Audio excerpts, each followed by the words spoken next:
But the second way we run away from God, and I think this is more prevalent in the life of many Christians, is that we run away from God by doing good things and thinking that God owes us because we've done good things. We run away from God a second way by doing good things and thinking that God owes us because we do good things. I'm going to give you a real practical example of this in my life. And if I'm honest, I feel like I'm going to be judged for it, and I'm totally okay with that. This is pretty evil of me. To give you a little background before I get to exactly what I'm going to tell you, about 4 months ago, I started having some pain in my chest, and the doctors have been trying to figure out what it is. Originally, they thought it might be heart. Got that all checked off. It was good. And they're like, well, it might be your lungs. And they checked that off. It was good. And now they think that I just have swelling inside of my chest, either from an injury from lifting or from some sort of virus I have. Now, because of that, I haven't been able to work out in 4 months. They say don't work out because when I work out is when it starts to hurt even more. And so when I don't work out, I get really angry and really frustrated, and I don't feel like myself. Another thing they told me about a month and a half ago is to stop doing any type of physical activity whatsoever. My son Bronson, that is how me and him communicate. It's through physical activity. He loves it when I beat him up. That's what he loves that more than anything else. I'll pick him up, slam him to the ground. We'll have pillow fights, and when most people have pillow fights with a 3-year-old, they're just like that. I will take it, and he likes it. This isn't abusive. I'll take my pillow as hard as I can and hit him, and he'll fly across the bed. And he loves it. He gets up, he's like, do it again, do it again, do it again.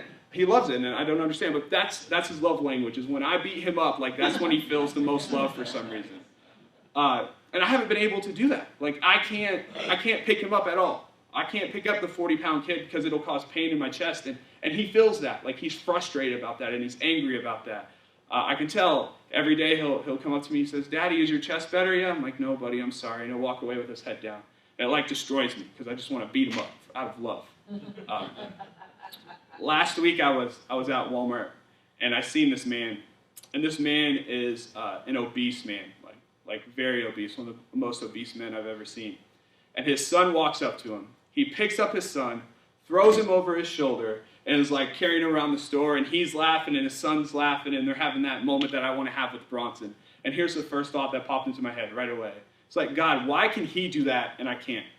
This man who clearly doesn't care about his body and doesn't take care of it and doesn't work out is able to pick up his kid and carry him around the store. And me, who works out 4 to 5 times a week and somewhat watches what I eat. I eat a lot of sugar, but I don't eat red meat. I try to take care of my body. Why is he allowed to? Why are you allowing him to do that and not me? And it was in that moment that I realized that I was running away from God by thinking that God owed me because of my righteousness, thinking that I deserve something because of who I am and what I've done. And that's another way we run away from God right there, is we think that God owes us because of who we are, because of our own righteousness and because of what we've done. What we got to understand, what the story of Jonah is trying to show us, is that we live not partially by the grace of God, but wholly by the grace and mercy of God. And it brings up the question for you right now is, how are you running away from God?